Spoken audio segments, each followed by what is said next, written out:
Hello everybody, I want you to do something with me right now. Just close your eyes for a moment, take a deep breath in and out. Now, I want you to imagine something truly extraordinary. Picture a world where the headlines are not filled with conflict, where the sounds of sirens and explosions are replaced by the sounds of children laughing, of construction building new homes and schools, of music and art flourishing in every corner of the globe. Envision a world where the very concept of war is a relic of the past, something our grandchildren will only read about in history books, struggling to comprehend why we ever lived that way. This isn't just a daydream, it's a possibility that lives within each of us. The absence of war would be more than just quiet. It would be a fundamental shift in the human experience. It would unlock a potential within our species that we have only ever glimpsed. It would be the fertile ground from which a new era of humanity could grow. An era defined not by our divisions, but by our shared dreams, our collective strength, and our boundless capacity for compassion and creation. Today, we're going to explore that world. We're going to walk through the incredible life-affirming changes that would ripple across our planet if we chose peace. We're going to talk about what could be, what should be, and what I truly believe is our ultimate destiny if we have the courage to pursue it. So come on this journey with me. Let's imagine together a world without war. Now, let's talk about something we can all understand: resources. Every single year, trillions of dollars, that's trillions with a T, are poured into the machinery of war. Think about that staggering number. Think of the tanks, the jets, the weapons, the immense logistical operations. It is an industry built on conflict and destruction. Now imagine if we could redirect that river of wealth. Imagine if every dollar meant for a bullet was instead invested in a book. If every penny for a bomb was used to build a hospital wing or a clean water pipeline. This isn't just about moving money around, it's about transforming our global priorities from the ground up. The impact would be nothing short of revolutionary. We could witness an explosion of global development on a scale never before seen. We could eradicate illiteracy in a single generation, ensuring every child, no matter where they are born, has access to a world-class education. We could build robust healthcare systems that serve everyone, from the most remote villages to the most crowded cities, preventing diseases and saving millions of lives. We could create infrastructure that connects us all: high-speed railways, sustainable energy grids, and digital networks that bring knowledge and opportunity to every single doorstep. This new prosperity wouldn't be confined to just a few nations. It would be a tide that lifts all boats. When you invest in the health and education of one community, you are investing in the stability and potential of the entire world. The cycle of poverty, so often exacerbated by conflict, could finally be broken. Economies would flourish, not on the basis of defense contracts, but on innovation, collaboration, and the well-being of their people. This is the true dividend of peace, a world where every human being has the tools and the opportunity to build a life of dignity and purpose. When nations no longer see each other through the lens of potential conflict, the very nature of their relationships begins to change. The walls we've built, both physical and psychological, would start to crumble. Instead of suspicion and competition, the guiding principles of international relations would become trust and cooperation. Diplomacy would no longer be a tool for managing crises or negotiating tense ceasefires. It would evolve into a powerful engine for proactive, collaborative problem-solving. Imagine world leaders meeting not to avert a war, but to jointly fund a mission to Mars or to design a global strategy for protecting our oceans. This spirit of cooperation would trickle down from the highest levels of government to everyday interactions. We would see a flourishing of international partnerships built on shared values and mutual respect. Scientists from different countries, unhindered by political tensions, could pool their knowledge to cure diseases like Alzheimer's or cancer. Engineers could collaborate on massive projects to reverse climate change. The United Nations, or a body like it, could transform into a true global parliament where the collective wisdom of humanity is harnessed to address our most pressing challenges with a unified voice and a common purpose. This shift would cultivate a profound sense of global citizenship. We would begin to understand, in a way we never have before, that the well-being of a person in a distant land is intrinsically linked to our own.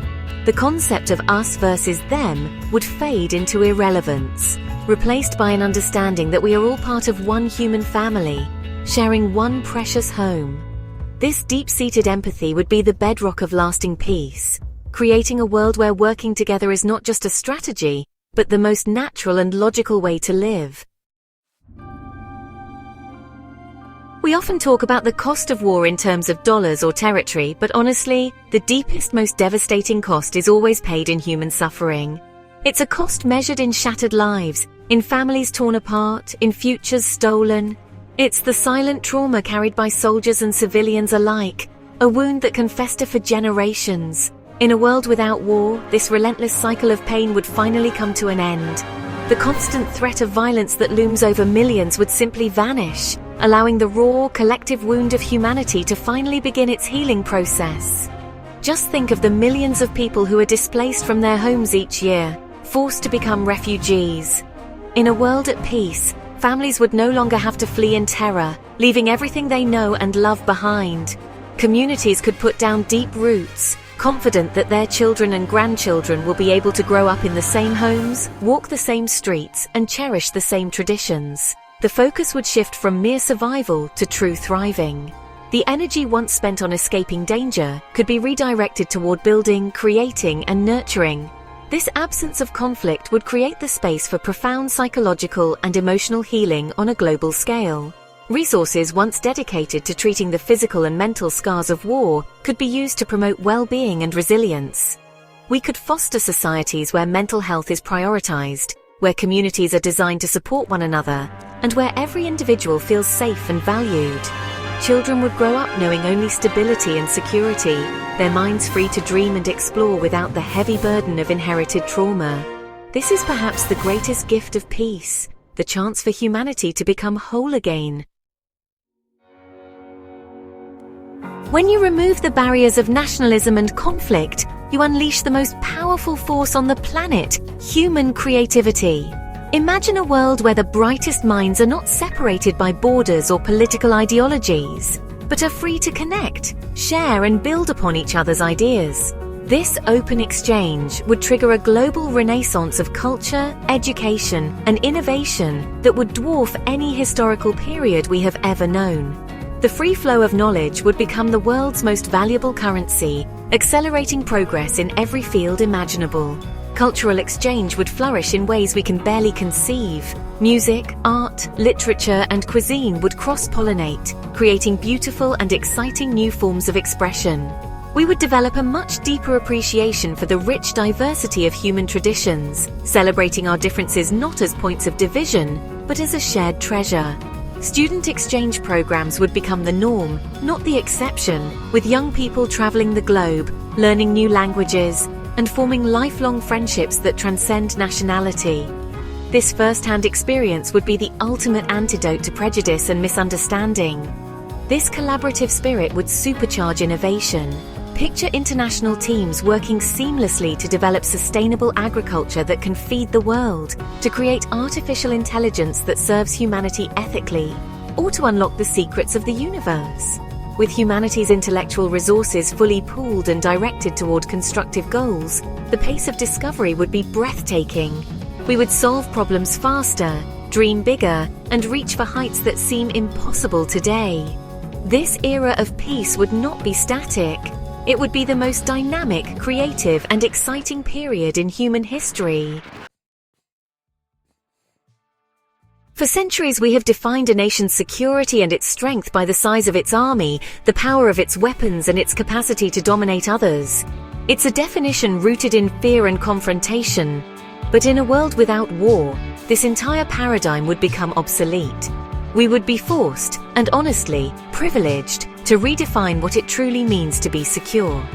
The new measure of a nation's strength would not be its military might, but the well-being and happiness of its citizens. Security would mean something entirely different, something deeper and far more meaningful. National security would shift its focus to human security.